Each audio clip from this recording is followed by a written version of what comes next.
Hey, this is Thursday, October 8th and Friday, October 9th as we travel through time. Both fourth and third for my advanced classes, we're going to be taking a look at a story called The Landlady, which we already started. And then we get a chance of, hang on, that's my cough. My inhale. Although I do enjoy Creepy Smile, it does not work so well. Back to this one. There we go. I apologize. I found out the hard way. I thought I could teach in Creepy Smile, but apparently I cannot teach in Creepy Smile because I kept inhaling it and almost died. Let's see. B.2, we're good to go. Kid, I'm torturing on that one. This is the library. Did that. Good to go. B.2 we talked about. Speedy version of this to try and help you out on the off chance you did not write them down. We can try to help you out. What is the short version of exposition? Boring beginning stuff. Nicely done. The short version of the rising action? Interesting stuff. Short version of climax? Big OMG moment. And then, by the way to put your emotion into saying major OMG moment. Too late now, I've already made fun of you. And then for falling action? OMG explained. Slightly better and creepy at the same time. And resolution? Boring ending stuff. That was it. No, see, it's boring. You're not supposed to be excited about the boring stuff. You guys are really confused. Boring ending stuff. So, we're going to skip that. I have faith in you guys. I want to get to the There we go. What is foreshadowing? Clues in the story to help you figure out the end. I don't let you guys yell at me often enough, so I figured you guys would take the advantage on this few times, like, today's a yelly day? That was. Unfortunately, I'm not sure the whole day is a yelly day, so settle down. So foreshadowing it again, this story is going to end in the middle of a conversation. If you try to jump ahead and read the end, because I know you're a bunch of little cheaty children, it won't mean anything to you until you unlock the keys of the entire story, and all the foreshadowing clues have to lock together. Otherwise, you're going to go, listen, Rovi, I don't get the ending. And I'll go, no kidding, boo-boo, because we have to read all the keys first to get you there. Speaking of, who is our main character in story? How old is Billy? Where is our story taking place? Not in London. In England. He left London and then was going down to a place called Bath. I think it was Bath and past Reading. And then that's taking place in England. What time of day? Night. And what is our weather? I'm not sure winter is a weather, but I like you're going with that one. I was going to go with it says cold, and that implies the winter time, although it's also England, and they're cold like year round, but they have their own issues. Then we got to, who wears brown trilby hat? Because he's trying to, what is he trying to find there? He's trying to find a hotel. The Bell and Dragon, most awesome name for a place ever. Oh, now Renzo shows up. Apparently, the ability to tell time is hard. So we must mock Renzo. Hi, Renzo. I swear I wasn't making fun of you nonstop. But you're here now, and that's what's important. And so he's trying to find Bell and Dragon, and he's walking down the street. What does he find instead of Bell and Dragon? And that's where bed and breakfast comes in. And hang on a second, now I have to make fun. Can you guys not tell time? Hi, Savannah, other kid I have to make fun of, who I definitely was not making fun of the entire time because she doesn't know how clocks work. But you're here now, and that's what's important. And so then we get to there, and we got to him going and knocking on door, correct?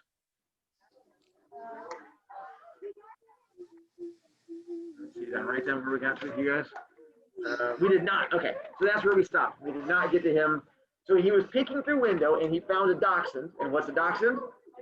That was the so stressed that I forgot to blame Savannah. Canvas. There we go. There we go. But Dachshund is just the dog thing that looks like that. So that is a dachshund. And then there's also a parrot in there. And then Maddie, apparently you're just saying random things into the ground, but you're a special child. JC. Right.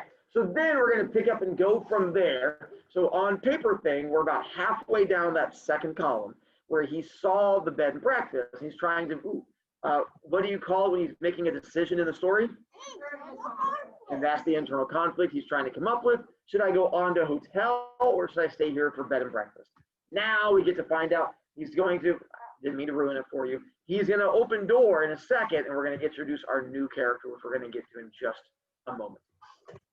All right, kids, let's buckle up and have fun. We're on the after dithering about part. By the way, dithering is when you're trying to make a decision. You're like, I don't know, what should I do? So many tough choices. I don't know. Should I talk out loud? Should I keep my beat voice? I don't know. That's dithering. Again, the same spot I said just a moment ago on the second column, halfway down. I'm glad you gave me the chance to sass you. After dithering about like this in the cold for 2 or 3 minutes, Billy decided that he would walk on, take a look at the Bell and Dragon before making up his mind. He turned to go. And now a queer thing happened to him. He was in the act of stepping back and turning away from the window when all at once his eye was caught and held in the most peculiar manner by the small notice that was there. Bed and breakfast, it said. Bed and breakfast. Bed and breakfast. Each word was like a large black eye staring at him through the glass, holding him, compelling him, forcing him to stay where he was and not to walk away from that house. The next thing he knew, he was actually moving across from the window to the front door of the house, climbing the steps that led up to it, and reaching for the bell. He pressed the bell. Far away in a back room, he heard it ringing, and then at once, it must have been at once, because he hadn't even had time to take his finger from the bell button, the door swung open, and a woman was standing there. Now, normally you ring the bell and you have at least a half a minute's wait before the door opens, but this dame was like a jack-in-the-box. He pressed the bell and out she popped. It made him jump. By the way, jack-in-the-box is the thing when you were a kid. It was like, and it jumps out at you. That would be the jack-in-the-box he's referring to. So he goes up, rings doorbell, and again, normally when you ring doorbell, you have trick-or-treating. You go up and you ring doorbell and you hear the ding dong. You have to like sit there and wait. That's not what happens here. What happens on this one? As soon as he hits, it goes ding. She pops out. He's like, ah! And she's the person standing right in front of him. Squiddy.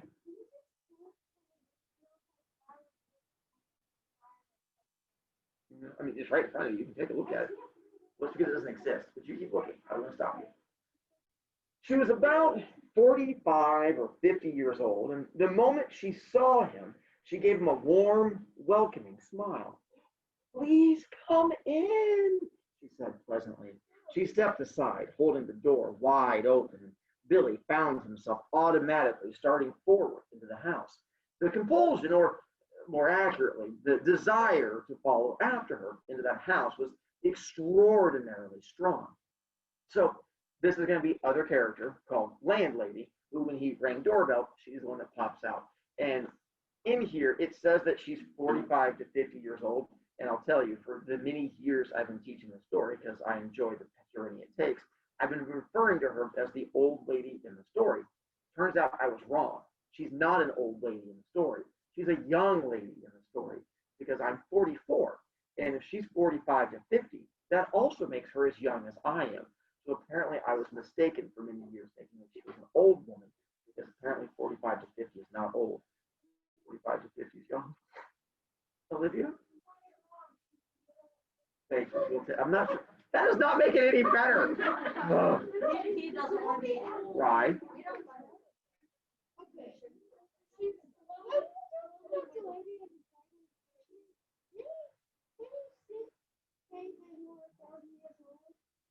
I saw the notice in the window, he said, holding himself back.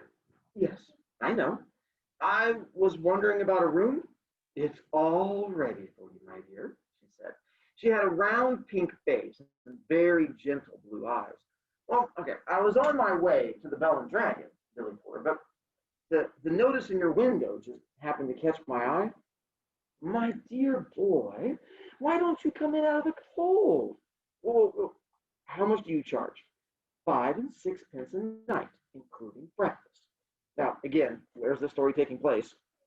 England. So when they say 5 and 6 pence, and you go, how much is that? My answer is, I don't know. It's 5 and 6 pence. All I know is apparently it's fantastically cheap, according to him. Oh, did we talk about what a bed and breakfast is with you guys? Let's make sure it's a place where you stay in someone's house.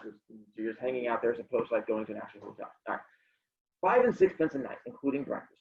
It was fantastically cheap. It was less than half of what he'd been willing to pay. Now, if that is too much, then perhaps I can reduce it by just a tiny bit. Do you desire an egg for breakfast? Eggs are expensive at the moment. It would be 6 pence less without the egg. Ah, 5 and 6 pence is fine. I should like very much to stay here. Oh, I knew you would. Do come in. She seemed terribly nice. She looked exactly like the mother of, I don't know, one's best school friend welcoming one to the house to stay for the Christmas holidays. Billy took off his hat and stepped over the threshold. Oh, just hang it there, and let me help you with your coat. There were no other hats or coats in the hall. There were no umbrellas, no walking sticks, nothing. We have it all to ourselves, she said, smiling at him over her shoulder as she led the way upstairs. You see, it isn't very often I have the pleasure of taking a visitor into my little nest. The old girl is slightly dotty, Billy told himself, but 5 and 6 pence a night, who cares about that? I should have thought you'd be simply swamped with applicants. Oh, I am, my dear, I am, of course I am. But the trouble is that I'm inclined to be just a teeny weeny bit choosy and particular, if you see what I mean. Oh, yeah, but I'm always ready. Everything is always ready, day and night in this house, on the off chance that an acceptable young gentleman will come along. And it is such a pleasure, my dear, such a very great pleasure, when now and again I open the door and I see someone standing there who is just exactly right. She was halfway up the stairs, and she paused with one hand on the stair rail, turning her head and smiling down at him with pale lips. Like you, she added, and her blue eyes traveled slowly all the way down the length of Billy's body to his feet and then up again. Quick pause. Listen, you guys are trying to read ahead like you're a bunch of little cheaters. So back to here. So we have landlady person. Is there anyone else staying there? Nope. So they have it all to themselves. And so when he says she's slightly dotty, I see you, Eli. Hang on a moment. When she says dotty, what does dotty mean? Not bad. So that's a good way of looking at it. But it's more like it's crazy, but not like the crazy. It's more like when you go to visit your grandparents and they're like, how's school? And you're like, well, that's good. Like, how's 6th grade? And you're like, Grandma, I'm in 7th grade. Oh, yes, 7th grade. You're so old. What, 6th grade's good? And you're like, Grandma, 7th grade. And so that's what they're referring to. The dotty is just sometimes older people have issues with those memories and stuff like that. And so that's what he's referring to. Now, the one thing I will talk about is that when he's going up the stairs and she does that whole, but I'm always ready, everything's always ready for someone who's exactly right. That thing she does is a little on the weird side, because if you don't fully process what she did, as they're walking up the stairs, she turns around and gives them what's called the once-over. It's where you look someone from like, and you look all the way down their body, down to their toes, and you look all the way back. That's what she does. And she's like, someone just like. And so that's what she's referring to. And she then keeps on going. But as we know, she's an older person, and so she might be a little dotty. Hang on one second. Eli, I see you. You're so patient. What's up, Eli? 5 and 6 pence is $1.50. Good job, Eli. $1.50. Way to use your Google Nation. Ira. Sure, why not? Quickly. That is a fun prediction. I mean, old people do get hungry. Older people do get hungry.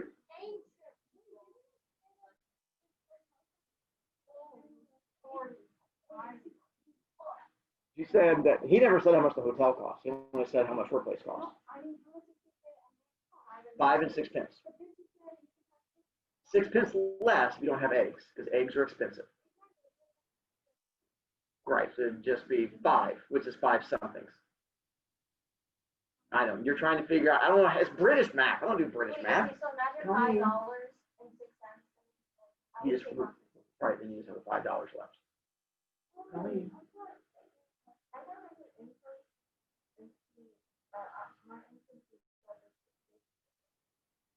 Why?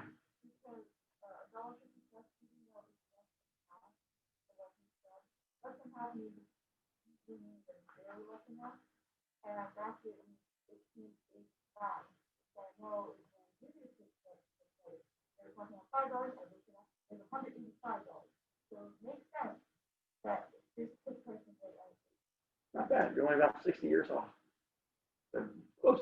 Because they're going to be talking about World War II in just a moment, which is give or take 60 years. But I like your thinking on that one. Let's continue. Oh, by the way, those foreshadowing clues, we've just passed about 50 of them, which make a lot more sense when we get to the end. There's when you get to the end, all of these things that have been happening that you're just accepting, when we get to the end, you're like, oh, it's going to make sense. We'll get there. Which is why I'm skipping over some of your questions and trying to get to that part. Let's see, how much you charge? I did that. We're going to get the thing. Thank you. It's being creepy. Okay. On the first floor landing, she said to him, this floor is mine. They climbed up a second flight, and this one is all yours. Here's your room. I do hope you'll like it. She took him into a small but charming front bedroom. Switching on the light as she went in, the morning sun comes right in the window, Mr. Perkins. It is Mr. Perkins, isn't it? No, it's Weaver. Mr. Weaver. How nice. Well, I put a hot water bottle between the sheets to air them out, Mr. Weaver. It's such a comfort to have a heated bottle and a strange bed and clean sheets. Don't you agree? And you may light the gas fire at any time if you feel chilly. Thank you, Billy said. Thank you ever so much. He noticed that the bedspread had been taken off the bed and that the sheets had been neatly turned back on one side, all ready for someone to get in. So back in the 1800s, as Colleen was bringing up, we did not have heated blankets. So if you wanted to have a warm bed in the wintertime, and you already told me it was wintertime, they used a thing called a hot water bottle, which is essentially like this really thick water balloon that you would pour boiling water into, and then you tap it, and then you stick it in the sheets, and it would radiate heat throughout the entire thing, and it made for a warm bed, and you would sort of like cuddle down into it. She already has one set up for him. So as soon as he gets up there, she's like, here's your bed. It's already set up. I've already got the hot water bottle in there. So it's going to be all toasty and warm for you when you're ready to go to bed. Squiddy. She's prepared. She's like a Boy Scout. Well, I mean, the water you boil, but Boy Scouts, be prepared. She's a scout of some kind. Excuse me. Let's see. Broviac? Yes. Girl Scouts is 3 fingers. Boy Scouts is 2 fingers. All right. I got it. Nailed it. There you go. I don't need you sassing me. The ones I already know. I'm so glad you appeared, she said, looking earnestly into his face. I was beginning to get worried. Oh, that's all right, Billy answered brightly. You mustn't worry about me. He put his suitcase on the chair and then started to open it. And what about supper, my dear? Did you manage to get anything to eat before you came here? I'm not a bit hungry, thank you. I think I'll just, go to bed as soon as possible because tomorrow I've got to get up rather early and report to the office. Okay, very well then. I'll leave you now so that you can unpack. But before you go to bed, would you be kind enough to pop into the sitting room on the ground floor and sign the book? Everyone has to do that because it's the law of the land. We don't want to go breaking any laws at this stage in the proceedings, do we? She gave him a little wave of the hand and then went quickly out of the room and closed the door. They're going to talk about the book again in a moment. It's the legal thing, like whenever you stay somewhere to keep track, like for taxes, you have to sign a book, like the little ledger, so they know who stayed there for how long and how much you paid, and then you pay your taxes on it, like $750 a year when you're a billionaire. And so then you have to pay your taxes on it from that point. And so that's the whole not breaking the law part, what she's referring to. Thank you for the 3 of you who got my joke on that one. A little topical humor. So that's what she's saying. We don't want to break the law. Make sure you go sign the book. So that's what she's making you do. Before you go to bed, sign that before you forget. Let's see. All right. Now, the fact that his landlady appeared to be slightly off her rocker, that's an idiom. You know what slightly off her rocker means? Which would be, once again, not eating people crazy, but again, just grandma who keeps forgetting what age you are kind of crazy. Slightly off her rocker didn't worry Billy in the least. After all, she was not only harmless, there was no question about that, but she was also quite obviously a kind and generous soul, like Mr. Broviac. He guessed that she had probably lost a son in the war or something like that and never got over it. That's the first reference to World War II. There's going to be more coming up in a moment. So this is taking place shortly after that, which puts it in the 1940s, 1950s kind of time period. So a few minutes later, after unpacking his suitcase and washing his hands, he trotted downstairs to the ground floor and entered the living room. His landlady wasn't there, but the fire was glowing in the hearth, and the little dachshund was still sleeping in front of it. The room was wonderful, warm, cozy. I'm a lucky fellow, he thought, rubbing his hands. This is a bit of all right. He found the guest book lying open on the piano, so he took out his pen and wrote down his name and address. There were only 2 other entries above his on the page, and as one always does with guest books, he started to read them. One was a Christopher Mulholland from Cardiff. The other was Gregory W. Temple from Bristol. Huh, that's funny, he thought suddenly. Christopher Mulholland? That rings a bell.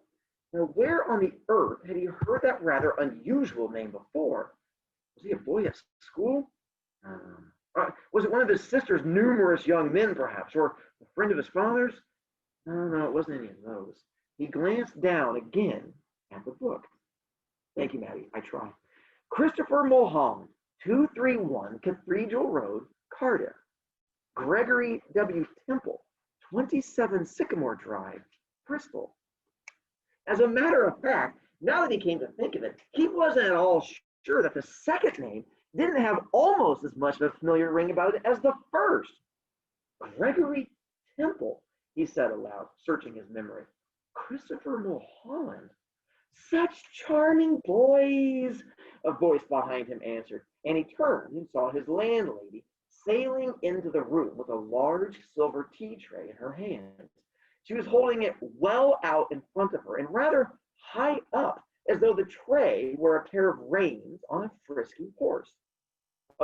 Real quick, to demonstrate that one in case you don't hang out with horses very often, is how she brings it in is normally, I'll do my best to act out for those of you at home, when you bring in, so she has tray with little teacups on there, and when you want to bring in the tea, you don't want to spill tea because that makes it messy. So you sort of bring in, hang on a second. So you bring in your tea tray sort of like this, and you want to spill it. That's not how she brings in her tea tray.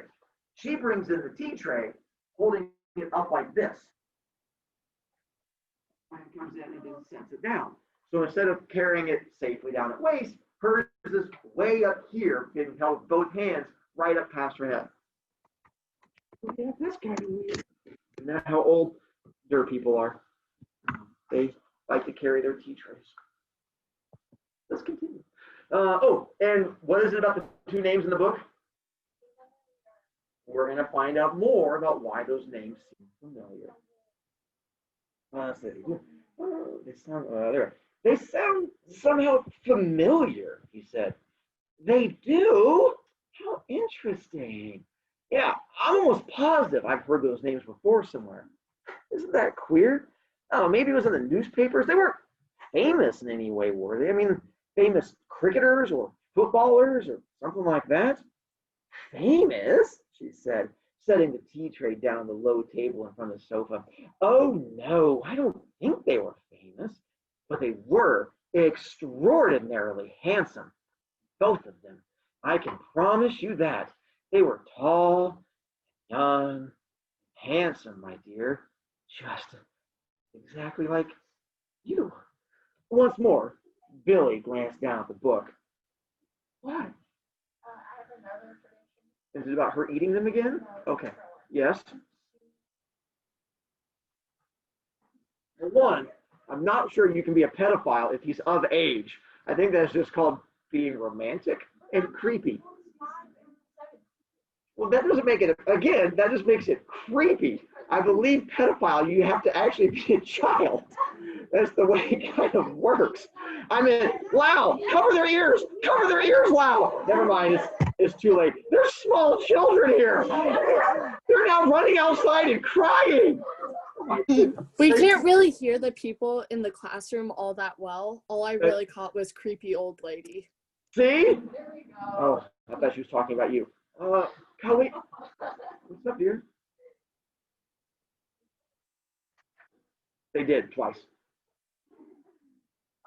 Okay, so keep going. Don't worry, we have more. So we have the fact that she's, oh yeah, you think she's not? She's just odd. Read the context. Oh, don't worry. There's more context clues and foreshadowing coming.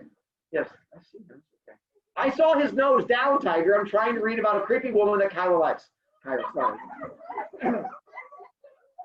Oh, let's see, it's there. Just exactly like you. There we go. Once more, Billy glanced down at the book. No, look here, he said, noticing the dates. This last entry, that's over 2 years old. It is? Yeah, indeed. No. And Christopher Mulholland's, that's nearly a year before that. That's more than 3 years ago. Dear me, she said, shaking her head and heaving a dainty little sigh. I never would have thought it. How time does fly away from us, doesn't it, Mr. Wilkins? It's Weaver. Weaver. Oh, of course it is, she cried, sitting down on the sofa. How silly of me. I do apologize. In one ear and out the other. That's me, Mr. Weaver. But hang on. You know something, Billy said. Something that's really quite extraordinary about all this. No, dear, I don't. All right, well, okay, you see, both of these names, Mulholland and Temple, I not only seem to remember each of them separately, so to speak, but somehow or other, in some peculiar way, they both appear to be sort of connected together as well, as though they were both famous for the same sort of thing, if you see what I mean. Like Timpsy and Dunny, or Churchill and Roosevelt. Quick pause. I don't expect you guys to know who Timpsy and Dunny were. If you did, I'd be really impressed. One, that's cricket. In case you're probably a big thing. He's like famous for playing cricket. It's like English baseball, but it takes 3 days to play. This is Dempsey and Dunny. It's a huge boxing match where, like, every time you heard one name, you heard the other. They were always linked together. The other one you should hopefully know, the Churchill and Roosevelt. And so once again, talking about the whole Allied powers together. So he says, for whatever reason, I recognize their two names, but the two names were connected for some reason. He's like, and yet they stayed here a year apart, yet I definitely know they were connected somehow. How amusing, she said. But come over here now, dear. Sit down beside me on the sofa, and I'll give you a nice cup of tea and a ginger biscuit before you go to bed. Oh, you really shouldn't bother. I didn't mean for you to do anything like that. He stood by the piano, watching her as she fussed about with the cups and saucers. He noticed that she had small, white, quickly moving hands and red fingernails. I'm almost positive it was in the newspapers I saw them. I'll think of it in a second. I'm sure I will. There's nothing more tantalizing than a thing like this which lingers just outside the borders of one's memory. He hated to give it up. Sorry, hiccup. Now, okay, wait a minute. Okay, Mulholland. Christopher Mulholland. Wasn't that the name of that Eton schoolboy who was on a walking tour to the West Country? And like all of a sudden, milk? Sugar? Yeah, please. And then all of a sudden, Eton schoolboy? Oh no, my dear. That can't possibly be right, because my Mr. Mulholland was certainly not an Eton schoolboy when he came to me. He was a Cambridge undergraduate. Come over here now. Sit next to me and warm yourself in front of this lovely fire. Come on, your tea's all ready for you. She patted the empty place beside her on the sofa. She sat there, smiling at Billy and waiting for him to come over. He crossed the room slowly and sat down on the edge of the sofa. She placed his teacup on the table in front of him. There we are. How nice and cozy this is, isn't it? Billy started sipping his tea. She did the same. For a half a minute or so, neither of them spoke, but Billy knew that she was looking at him. Her body was half turned towards him. He could feel her eyes resting on his face, watching him over the rim of her teacup. Now and again, he caught a whiff of a peculiar smell that seemed to emanate directly from her person, meaning from her body. It was not in the least bit unpleasant. It reminded him, well, he wasn't quite sure what it reminded him of. Pickled walnuts? New leather? The corridors of a hospital? At length, she said, Mr. Mulholland was a great one for his tea. Never in my life have I seen anyone drink as much tea as dear, sweet Mr. Mulholland. Oh, huh. I suppose he left fairly recently, Billy said. He was still puzzling his head about the two names. He was positive now that he had seen them in the newspapers, in the headlines. Left? She said, arching her eyebrows. But my dear boy, no, he never left. No, he's still here. Mr. Temple's also here. They're up on the third floor, both of them. Together. Billy set down his cup slowly on the table and stared at his landlady. She smiled back at him, and then she put out one of her white hands and patted him comfortingly on the knee. How old are you, my dear? 17. 17? That's the perfect age. Mr. Mulholland was also 17. I think he was a trifle shorter than you are. In fact, I'm sure he was. And his teeth weren't quite so white. You have the most beautiful teeth, Mr. Weaver. Did you know that? Oh, they're not as good as they look, Billy said. They've got simply masses of fillings in them at the back. Mr. Temple, of course, he was a little older, she said, ignoring his remark. He was actually 28, and yet I never would have guessed if he hadn't told me. I never in my whole life. There wasn't a blemish on his body. A what? Billy said. His skin was just like a baby's. You guys know what a blemish is? Yeah, a mark, a scar, a pimple, a thing like that. So apparently his skin was completely smooth and had no pimple marks, had no scars, no tattoos. It was just like a baby. There was a pause, and by the way, have you guys started getting creeped out yet? Yeah. Oh, Yes. don't worry. You have to wait. I make sure I get done. We have just a little bit more, then you get a chance to yell at me. There was a pause, and Billy picked up his teacup and took another sip of his tea. Then he set it down again gently in its saucer. He waited for her to say something else, but she seemed to have lapsed into another of her silences. She sat there, staring straight ahead of him into the far corner of the room, biting his lower lip. Sorry, he sat there, not her. He sat there staring straight ahead, biting his lower lip. That parrot, you know something? That had me completely fooled when I first saw it through the window from the street. I could have sworn it was alive. Alas, no longer. It's most terribly clever the way it's been done. It doesn't look the least bit dead. Who did it? I did. You did? Of course. Have you met my little Basil as well? She nodded towards the dachshund, cuddled up so comfortably in front of the fire. Billy looked at it, and suddenly he realized that this animal had all the time been just as silent and motionless as the parrot. He put out a hand and touched it gently on the top of its back. The back was hard and cold, and when he pushed the hair to one side with his fingers, he could see the skin underneath, grayish black and dry and perfectly preserved. You guys know what taxidermy is? Stuff like the big animal heads are on the wall, stuff like that. It's like, by the way, Maddie, your reactions are really entertaining me, so stop trying to distract me. Good gracious me, he said. How absolutely fascinating. He turned away from the dog and stared with deep admiration at the little woman beside him on the sofa. It must be most awfully difficult to do a thing like that. Oh, not in the least, she said. I stuff all my little pets myself when they pass away. Will you have another cup of tea? No, thank you, Billy said. The tea tasted faintly of bitter almonds, and he didn't really much care for it. You did sign the book, didn't you?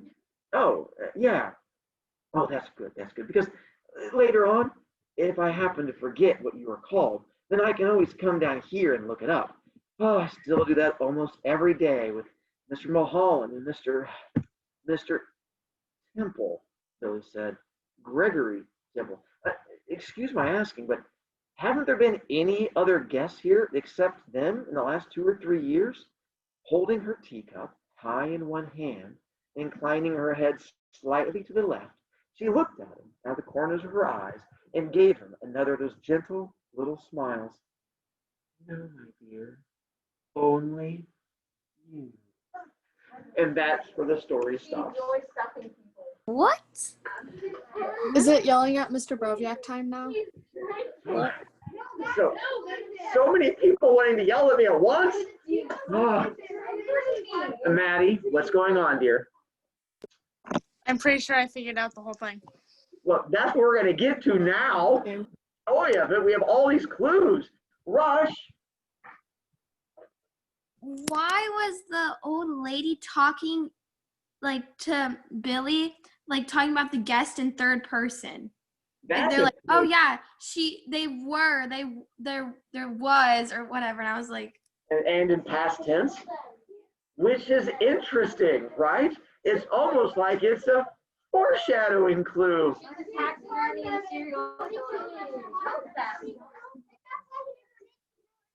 So let's go with baby step 1. He talks about his tea and the fact that it tastes like bitter almonds. I don't know how well you're familiar with this, but bitter almonds is a very specific taste, one that is really connected to only 2 things: almonds and a very specific thing that comes from almond extract, which would be, there's a type of poison called cyanide. And so bitter almond taste only comes from cyanide.